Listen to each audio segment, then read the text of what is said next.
नमस्कार जय जगन्नाथ सांग मैंने चलते स्टार्ट करवा आज न्यू मिनी ब्लॉग। सकाल फास्ट गाधे आसिक ठाकुर घर को गली ठाकुर घर ठाकुर पूजा कर सारिक तौक आसिली समस्त आज टिफिन रे इडली और घुगुनी बनवार थिला।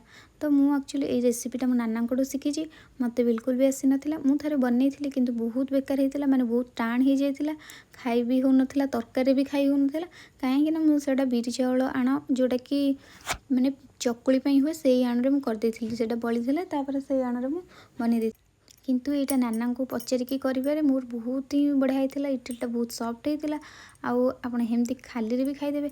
ये मोर पानी बसई देती इडली छांचर पानी बढ़िया से फुटीगला सब इडली छांच गोटे गोटे नहीं पानी में रखीदेली सी सीझा टाइम मुझे किसी तरकारी ये पियाज काटी देती चुन चुन करके तेल पियाज पकईदेली पियाज भाजी गलापर मसला दे देती एपटे किसी समय देखला बेलू इडली भी हो जाता भी बाहर करदे आउ गोटे भारी बसई देती ये मसला बढ़िया भाव में कषि हो गला आलू मटर पकईकि मोर ये तरकारी भी रेडी होगला और इडली भी बढ़िया मोर होगला देखूँ केते सफ्ट आउ केते बढ़िया होती।